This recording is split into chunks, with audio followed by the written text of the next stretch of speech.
వివాహాది శుభకార్యములకు, పుట్టిన రోజులకు, మీటింగులకు అత్యాధునిక సదుపాయాలతో ప్రొద్దుటూరు వాసవి సర్కిల్ వద్ద నుంచి అతి సమీపాన మీకు అందుబాటు ధరలలో happy banquet AC function hall మీకు స్వాగతం పలుకుతుంది.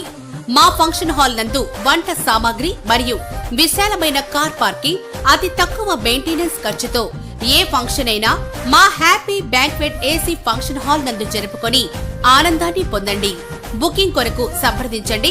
మా సెల్ నంబర్ 9100600238 7799000211.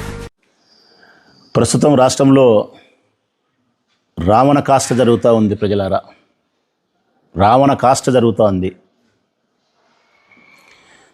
మాటలతో దాడులు జరుగుతున్నాయి. శరీరం పైన శారీరకమైనటువంటి దాడి జరుగుతూ ఉంది. కర్రలతోనూ, కత్తులతోనూ, రాళ్లతోనూ, మారణాదాయాలతో వైఎస్ఆర్ కాంగ్రెస్ పార్టీకి సంబంధించిన నాయకుల పైన దాడులు చేస్తున్నారు. అంతటితో కూడా ఆగలే. ఇళ్లల్లోకే చొరబడుతున్నారు. ఆటవిక రాజ్యం పరిపాలన వెళ్తాందా అనే చందాన ఇళ్లల్లోకే చొరబడుతున్నారు. వందల మంది తెలుగుదేశం పార్టీకి సంబంధించినటువంటి మనుషులందరూ కూడా ఇళ్లల్లోకి చొరబడి ఇంట్లో ఉండే వైఎస్ఆర్ కాంగ్రెస్ పార్టీ నాయకుల యొక్క భార్య కానీ, తల్లులు కానీ, పిల్లలు కానీ భయభ్రాంతులకు గురి చేస్తున్నారు. అసలుకి ఏం జరుగుతుందో కూడా వాళ్ళకి అర్థం కాని పరిస్థితి జరుగుతూ ఉంది. ఇంట్లో ఉండే సామాన్లన్నీ ధ్వంసం చేస్తున్నారు. ఇంట్లో ఉండే ఆడవారిని భయభ్రాంతులకు గురి చేస్తున్నారు. చివరిగా ఇంటిని దహనం చేస్తున్నారు. బాధ కలిగేది, ఆశ్చర్యం కలిగేది రాష్ట్ర ప్రజలకు, నాతో పాటు అందరికీ బాధ కలిగేది, ఆశ్చర్యం కలిగేది ఏంటంటే ఇదంతా పోలీసుల సమక్షంలో జరుగుతుంది. పోలీసుల సాక్షిగా జరుగుతుంది. ఇది జీర్ణం చేసుకోవడానికి సాధ్యం కావడంలే. నాకైనా, నాలాంటి ప్రజాస్వామ్యవాదులకైనా ఎక్కడైనా ఒక చోట దాడి జరుగుతుంది, ఒక మనిషి పైన హత్యా ప్రయత్నం జరుగుతుంది, ఒక ఇంట్లోకి చొరబడినారంటే ఆ వార్త పోలీసులకు సమాచారం ఫోన్ ద్వారా అందిన వెంటనే ఎంత వేగంగా రావాలో అంత వేగంగా పోలీసులు వచ్చి ఆ దాడిని ఆపే ప్రయత్నం చేసేవారు గతంలో. ఆ మనిషిని ప్రాణాపాయం నుంచి రక్షించేవాళ్ళు గతంలో. అది పోలీస్. కానీ ఇప్పుడు ఈ రాష్ట్రంలో ఉండే పోలీస్ అది కాదు. ప్రజలారా, తెలుగుదేశం పార్టీ నాయకులు, ముఖ్యమంత్రులు, మంత్రులు ఆదేశాల మేరకు తెలుగుదేశం పార్టీ గుండాల యొక్క నేపథ్యంలో అక్కడ దాడి జరుగుతూ ఉంటే పోలీసులు మిన్నుకుండిపోతున్నారు, అచేతనంగా నిలబడిపోతున్నారు. కనీసం వాళ్ళ మీద కేసులు పెట్టకపోయినారు, అది వేరే విషయం. అది మీకు అలవాటైపోయింది 2 ఏళ్ల నుంచి. మా పైన తప్పుడు కేసులు పెట్టడం, దాడి చేసిన వారిపైన కేసులు పెట్టకపోవడం మీకు అలవాటైపోయింది పోలీసులకు. అది కాదు నా బాధ. కనీసం ఆ దాడిని ఆపే ప్రయత్నం చేయడంలే, ఆ హింసను ఆపే ప్రయత్నం చేయడంలే, ఆ రక్తపాతాన్ని నిలువరిస్తామనే ప్రయత్నం పోలీసు అధికారులు చేయలేదంటే చాలా విడ్డూరంగా ఉంది. మనసుకు చాలా నొప్పిగా కూడా ఉంది. మనుషుల ప్రాణాలు మీ సమక్షంలో తీస్తూ ఉంటే, ఇళ్ళలో ఉండే ఆడవాళ్లను భయభ్రాంతులకు గురి చేస్తూ ఉంటే మీరు ఎట్లా చూస్తూ ఊరుకుండగలుగుతున్నారు? మాకు అర్థం కావడంలే, ప్రజలకు అర్థం కావడంలే. మీ ఇళ్ళల్లో కూడా ఎస్ఐ మొదలు పెడితే డీజీపీ వరకు మీ ఇళ్ళల్లో కూడా పోలీస్ అధికారులారా, మీ అమ్మలు ఉన్నారు, మీ శ్రీమతి ఉంది, మీ బిడ్డలు ఉన్నారు. ఎవరైనా దొంగలో, రౌడీలో, గుండాలో మీ ఇళ్ళల్లోకి వచ్చి మీ ఇంటిని ధ్వంసం చేసి మీ ఆడవారిని భయభ్రాంతులకు గురి చేసి సస్తామో బతుకుతామో తెలియని పరిస్థితి కల్పిస్తే మీ మనసుకు బాధ అనిపించదా? భయం అనిపించదా? మరి ఎక్కడ న్యాయం ఇది? మీ ఇంట్లో ఆడవాళ్ళైతే, మీ కుటుంబ సభ్యులైతే ఒకలాగా, మా కుటుంబ సభ్యులైతే, మా ఇంట్లో ఆడవాళ్ళైతే ఒకలాగనా? ఇదేనా మీరు ఉద్యోగం చేసేటప్పుడు ప్రమాణం చేసింది? మేము చట్టానికి ప్రతినిధులమై రక్షణ కల్పిస్తాం, సమాజాన్ని శాంతియుతమైన వాతావరణంలో ఉంచగలుగుతాం, నిష్పక్షపాతంగా నిజాయితీగా బంధుత్వాలకు లేకుంటే స్నేహాలకు లేకుంటే డబ్బుకు అధికారానికి లోబడకుండా నిజాయితీగా పనిచేస్తామని మీరు చేసిన ప్రమాణం ఏమైపోయినాయి? అంబటి రాంబాబు ఇంట్లోకి చొరబడి 1000 మంది యువకులు కట్టెలతో రాళ్లతో ఇల్లంతా ధ్వంసం చేసి ఇంట్లో వాళ్ళ ఆడోళ్ళు ఉంటే వాకిలేసుకొని లోపల భయభ్రాంతులకు గురవుతూ ఉంటే మీరు 100 మంది పోలీసు వాళ్ళు ఉండి గమ్మునుండారు. ఒక్కని మీదన్నా మీరు లాఠీ చార్జ్ చేసినారా? ఆ గుంపును చెదరగొట్టే ప్రయత్నం చేసినారా? వారికి వార్నింగ్ అన్నా ఇచ్చినారా? ఒక్క మాటన్నా పరుషంగా వాళ్ళని మాట్లాడినారా? కరెక్ట్గా చెప్పాలంటే సినిమా చూస్తున్నారు, లైవ్లో సినిమా చూస్తున్నారు. మీరు నిజంగా ఈ ఉద్యోగం చేసి మీరు ఇంటికి పోయి మీ భార్యకు మీ పిల్లలకు ఏం సమాధానం చెప్తున్నారో ఆ భగవంతునికే తెలియాల. పోలీస్ అధికారులారా, తప్పనిసరిగా ఆంధ్రప్రదేశ్ సమాజానికి పోలీసులు, చంద్రబాబు నాయుడు ప్రభుత్వము సమాధానం చెప్పాల్సినటువంటి బాధ్యత అయితే ఉంది. చంద్రబాబు నాయుడు ఏమి సమాధానం చెప్పాలనుకుంటున్నాడో, లేకుంటే ఏం సందేశం సమాజానికి ఇవ్వాలనుకుంటున్నాడో, భావితరాల రాజకీయ భవిష్యత్తును ఏ విధంగా రాయాలనుకుంటున్నాడో మరి నిజంగా ఆయనకే అర్థం కాలే. తన కుమారుడైనటువంటి లోకేష్ బాబు రాజకీయంగా పూర్తి బాధ్యతలు తీసుకునే నాటి నుంచి ఈ రాష్ట్రం రావణ కాష్టమైంది.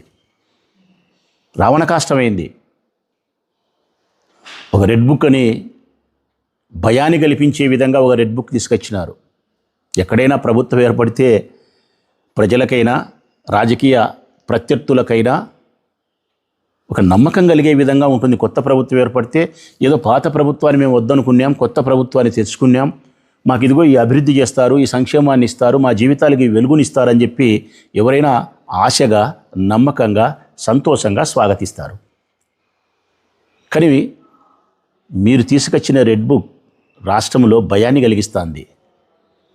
తప్పుడు కేసులతో నెలల తరబడి నాయకులను జైళ్ళకు పంపించి మీ ఇష్టానుసారంగా నియంత్రితపు పోకడలతో మీరు పరిపాలన చేస్తే ఇది ప్రజలు స్వాగతిస్తారా? చంద్రబాబు నాయుడు గారు, ప్రజలకు ఉండాల్సింది ప్రభుత్వం పైన నమ్మకం ఉండాలా, ప్రజలకు ప్రభుత్వం పైన ఉండాల్సింది సదభిప్రాయం ఉండాలా. కానీ మీ రెడ్ బుక్ మీద ఉండేది భయం ఉంది. మంచిదే, ఏదో నాయకులపైన తప్పుడు కేసులు పెట్టి జైళ్ళకే పంపిస్తున్నారు, ఇంతవరకే పరిమితములే అనుకున్నాం. కానీ హద్దు దాటిపోయింది 20 నెలలకు.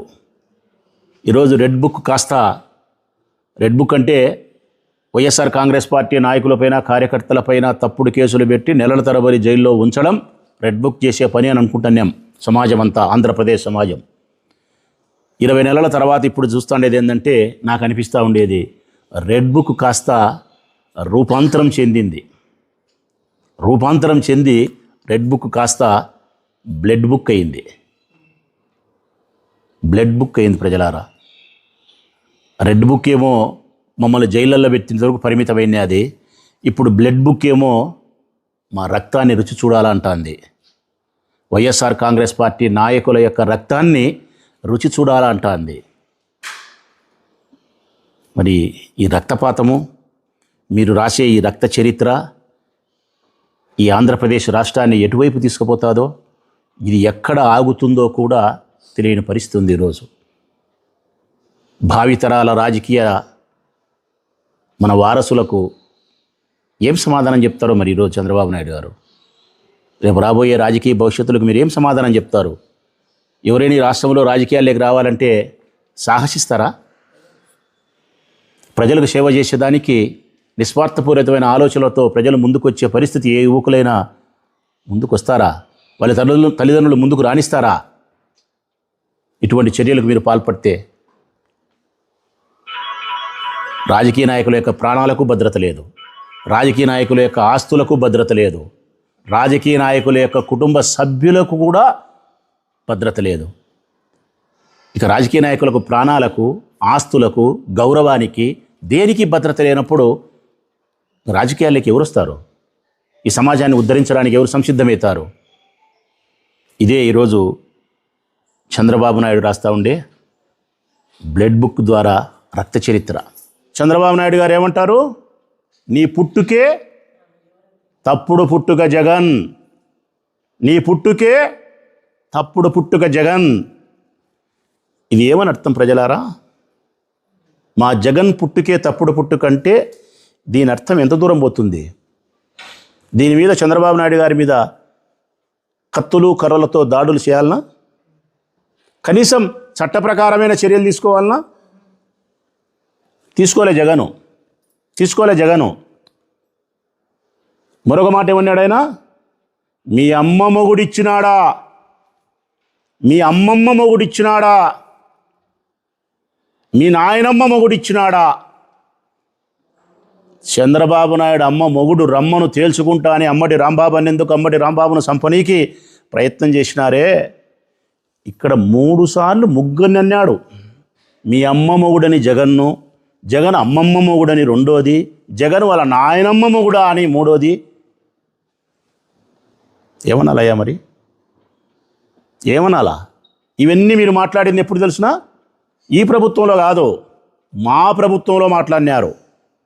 కానీ మీ పైన చర్యలు లేవు.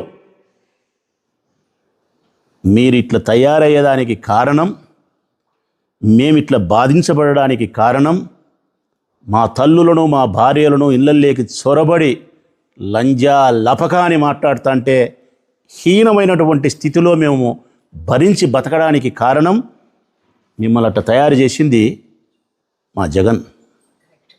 మేము అనాల్సింది మిమ్మల్ని కాదు, మేము అనాల్సింది పోలీసులు కాదు, మా జగన్ అనుకోవాలా మేము.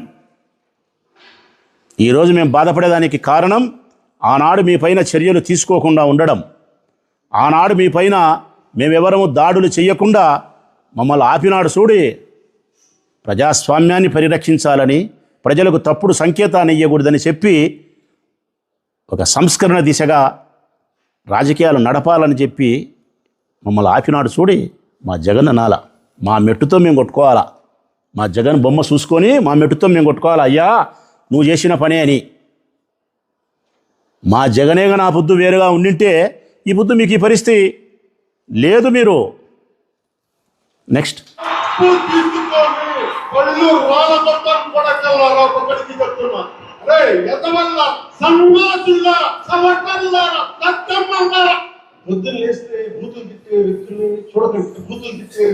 చెప్పు చూపి, అది చెప్పు,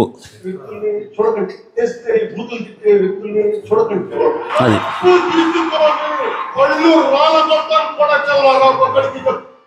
ఇది చూడండి ప్రజలారా. Pawan Kalyan power star, 100% strike rate, సనాతని ఈయన చెప్పు తీసుకొని కొన్ని వేల మంది ప్రజల సమక్షంలో, మీడియా సమక్షంలో వైఎస్ఆర్ కాంగ్రెస్ పార్టీ నా కొడకల్లారా, వైఎస్ఆర్ కాంగ్రెస్ పార్టీ ఎమ్మెల్యే నా కొడకల్లారా, సన్నాసుల్లారా, సచ్చు నా కొడకల్లారా, దద్దమ్మల్లారా, చెప్పుతో పళ్ళు రాలగొడతా అని చెప్పు పట్టుకొని చూపించినాడు. ఇదెప్పుడు మాట్లాడింది ఆయన? మా రెడ్డి ముఖ్యమంత్రిగా ఉన్నప్పుడు, మా రెడ్డి ముఖ్యమంత్రి ఉన్నాడు కదా, మా జగన్ రెడ్డి, అప్పుడు మా జగన్మోహన్ రెడ్డి ముఖ్యమంత్రిగా ఉన్న సందర్భంలో ఈ పెద్ద మనిషి చెప్పు తీసుకొని మమ్మల్ని కొడకల్లారా అని మాట్లాడితే చర్యలు లేవు. ఆయన మంచితనం మాకు శాపమైంది, సమాజానికి వరమైంది, మాకు శాపమైంది. వైఎస్ఆర్ కాంగ్రెస్ పార్టీ నాయకులకు ఈ పొద్దు మా ఇళ్ళల్లోకి వచ్చి మా పిల్లలను ఇంకా కొన్నాళ్ళు పోతే ఇంకా వేరు ఇళ్ళల్లోకి చొరబన్నారు, మా పిల్లల ముందర దహనం చేస్తున్నారు ఇళ్లను. మా పిల్లలు రేపొద్దున పట్టుకున్నా కూడా ఆశ్చర్యపోవాల్సిన అవసరం ఉండదు. నెక్స్ట్, పొరపాటున మీ మాట నమ్మి మీ తెలుగుదేశం పార్టీ నాయకుల ఈ సిద్ధాంతాలను నమ్మి మీరు చెప్పినట్టు నమ్మి మీ ప్రకారం మేము నేర్చుకుంటే ఆయన ఎవరో చెప్పినట్టు అయ్యన్న పాత్రుడు చెప్పినట్టు సంకన ఆకిపోతాం. డీజీపీ గారికి అప్పీల్ చేస్తూ ఉన్నా నేను, మీరొక్కరూ గౌరవంగా, మీరొక్కరూ నిజాయితీగా నిటారుగా నిలబడగలిగితే, ఈ ప్రభుత్వానికి తల ఒగ్గకుండా పోలీస్ ఉద్యోగానికి మాత్రమే తల ఒగ్గి నిటారుగా నిలబడగలిగితే రాష్ట్రంలో ఉండే పోలీస్ శాఖ మొత్తం తలెత్తుకొని గర్వంగా పోలీస్ ఉద్యోగం చేస్తుంది డీజీపీ గారు. మీరు ఒక్కరు చంద్రబాబు నాయుడు గారికి తల ఒగ్గడం వలన ఈ రాష్ట్రంలో ఉండే పోలీసుల యొక్క తలల మీద ఉండే టోపీ మీద ఉండే 3 చక్రాల సింహం తల దించుకుంటుంది అశోక చక్రం. ఇది దేశ గౌరవానికి, ఈ ప్రజాస్వామ్యానికే అవమానం, అపఖ్యాతి. దయచేసి పోలీసుల వ్యవస్థ పనితీరు మార్చుకోవాల్సిన అవసరం ఉంది. శాంతి భద్రతలను పరిరక్షించాల్సిన అవసరం ఉంది. చంద్రబాబు నాయుడు గారు ఈ రక్త చరిత్రకి ఇంతటితో పులి స్టాప్ పలకాల్సిన అవసరం ఉంది. ప్రజాస్వామ్యబద్ధంగా రాజకీయాలు చేయాల్సిన బాధ్యత ఉంది. వారి మనుషులకు కూడా చెప్పాల్సిన అవసరం ఉంది. తప్పుడు భాష, తప్పుడు విధానాన్ని మాట్లాడకుండా ఉండడానికి. అంబటి రాంబాబు గారి పట్ల, మా జోగి రమేష్ గారి పట్ల, ఇక జోగి రమేష్ గురించి మాట్లాడదాం. అంబటి రాంబాబు మీ అమ్మ మొగుడు రానందుకు గలాట చేసినారు. మరి జోగి రమేష్ ఏం చేసినాడబ్బా? జోగి రమేష్ ఏం చేసినాడని వాళ్ళ ఇంటి మీద విన్నారు. నిన్న పెట్రోల్ బాంబులు వేసినారు. వాళ్ళ ఇంట్లో వాళ్ళ నాయన ఉన్నాడు, వాళ్ళ భార్య ఉంది, వాళ్ళ కూతురు ఉంది. ఇంటి మీద పెట్రోల్ బాంబులు వేసినారు. ఇల్లు దహనం అవుతుంది. లోపల చనిపోయినా చనిపోకపోయినా భయభ్రాంతులకు గురైనప్పుడు వారి మానసిక స్థితి, ఆందోళన ఎట్లుంటుంది? దేనికి చేస్తున్నారు ఇవన్నీ? మీరు మాట్లాడితే, చంద్రబాబు నాయుడు గారు మాట్లాడితే మాత్రం నీతులు, వైఎస్ఆర్ కాంగ్రెస్ పార్టీ వాళ్ళు ఎవరైనా మాట్లాడితే బూతులు. జూనియర్ ఎన్టీఆర్ వాళ్ళ అమ్మగారిని ఏం మాట్లాడినారయ్యా మీరు? మీ అనంతపురం ఎమ్మెల్యే ఏం మాట్లాడినాడు? జూనియర్ ఎన్టీఆర్ అమ్మగారిని అంత అసహ్యకరంగా మాట్లాడినారే, అది మీకు కనిపించలేదా చంద్రబాబు నాయుడు గారు? నీ బామర్ది కొడుకే ఆయన, నీ బామర్ది కొడుకే. లోకేష్ ఒక బామర్ది కొడుకు, జూనియర్ ఎన్టీఆర్ ఇంకొక బామర్ది కొడుకు. ఈ బామర్ది కొడుకు బిడ్డనిచ్చినావు కాబట్టి, ఈ బామర్ది కొడుకుకు నీ బామర్ది కూతురును నీ కొడుకు చేసుకున్నావు కాబట్టి, ఇతను రాజకీయాలు నీ వెంట నడుస్తున్నాడు కాబట్టి ఓకే. ఆ బామర్ది కొడుకు నీతో లేరు కాబట్టి వాళ్ళమ్మని తిట్టించావా? తిట్టోని మీద కేసు కూడా పెట్టారా?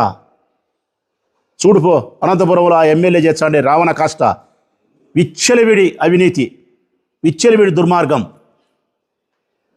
కోడూరులో ఎమ్మెల్యే, జనసేనకు సంబంధించిన మీ కూటమిలో భాగస్థుడైనటువంటి, మీ కూటమిలో పార్టీలో భాగస్థుడైనటువంటి జనసేన పార్టీకి సంబంధించిన ఎమ్మెల్యే అరవ శ్రీధర్ పుంకాలుగా ఒక ఆడపిల్లను, కేసులు లేవు, ఆమె మీద కేసు పెట్టినారు. ఏమని? మా ఎమ్మెల్యేను బ్లాక్మెయిల్ చేస్తున్నావు లైంగిక వేధింపులతో. స్త్రీ పురుషుని లైంగిక వేధింపులతో బ్లాక్మెయిల్ చేస్తుందే? పురుషుడు స్త్రీని లైంగిక వేధింపులు చేస్తాడా? స్త్రీ పురుషుని చేస్తుందే? ఇది ఎట్టబ్బా మాకు అర్థం కావడంలే. దీనికి కూడా స్ఫూర్తిదాయకం చంద్రబాబు నాయుడు గారేనేమో చెప్తుంటాడు కదా ఆయన. సంక్రాంతికి నేనే స్ఫూర్తిదాయకం. సంక్రాంతికి పట్టణాల నుంచి పల్లెల వరకు 30 లక్షల కార్లు వచ్చినాయి, 3 లక్షల కార్లు వచ్చినాయి. 30 లక్షల మంది జనాభా గ్రామీణ ప్రాంతాలకు వచ్చి సంక్రాంతి సంబరాలు చేసుకునేదానికి నేను, నా భార్య భువనేశ్వరి కారణం. మీకు స్ఫూర్తిదాయకం నేనే. ఏ దానికైనా ఆయనేనంట స్ఫూర్తి. నాకు అనిపించంటారు అదిబ్బా ఆయన దీనికి నేనే స్ఫూర్తి, దానికి నేనే స్ఫూర్తి అంటుంటాడు. కుడి చేత్తో బువ్వ తినాలా, ఎడం చేత్తో ముడ్డి కడుక్కోవాలా, దీనికి నేనే స్ఫూర్తి. చంద్రబాబు నాయుడు మనకు నేర్పించినట్టు కుడి చేత్తో బువ్వ తినేది, ఎడం చేత్తో ముడ్డి కడుక్కుండేది ఆయన మనకు నేర్పించినాడు. ఆయనే స్ఫూర్తి. ఏంది ఇది అసహ్యం? ఏంది అసహ్యం? దయచేసి ఈ రాష్ట్రంలో జరుగుతూ ఉండే వాస్తవ స్థితిగతుల పరిస్థితులను ప్రజలు గమనించాలని మనస్ఫూర్తిగా విజ్ఞప్తి చేస్తూ ఉన్నా. పోలీసుల పనితీరుపైన ప్రజలు సోషల్ మీడియాలో స్పందించాలని విజ్ఞప్తి.